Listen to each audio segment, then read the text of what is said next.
السلام علیکم ورحمۃ اللہ وبرکاتہ۔ ایک بہت بڑا بحری جہاز ڈوب جاتا ہے، اس میں صرف ایک ہی آدمی بچتا ہے۔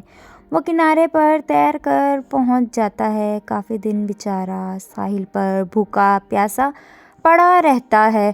وہ ایک عجیب سے جزیرے پر اکیلا رہ جاتا ہے۔ آخرکار اپنی ایک جھونپڑی تیار کرتا ہے، جھاڑیاں اور تنکے اکٹھے کرتا ہے اور اپنے لیے ایک بہت پیاری سی چھت بنا لیتا ہے۔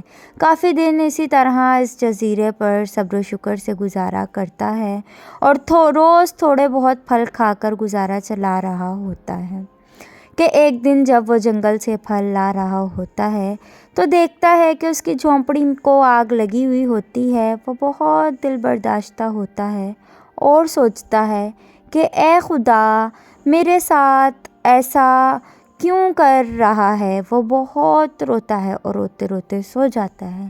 جب اس کی آنکھ کھلتی ہے تو دیکھتا ہے کہ ساحل پر ایک بڑا بحری جہاز کھڑا ہوا ہوتا ہے۔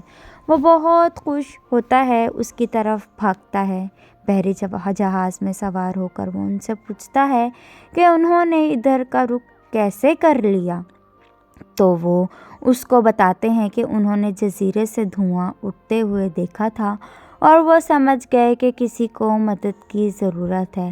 اس آدمی نے دل ہی دل میں اپنے رب کا شکر ادا کیا کہ اس کا گھر جل گیا، مگر اس میں اس کی اپنی بھلائی پوشیدہ تھی۔ جو کچھ بھی آپ کے ساتھ ہوتا ہے اس پر کبھی بھی پریشان نہ ہوں۔ جب کچھ برا بھی ہوتا ہے تو اس میں بھی بھلائی کا کوئی نہ کوئی راز پوشیدہ ہوتا ہے۔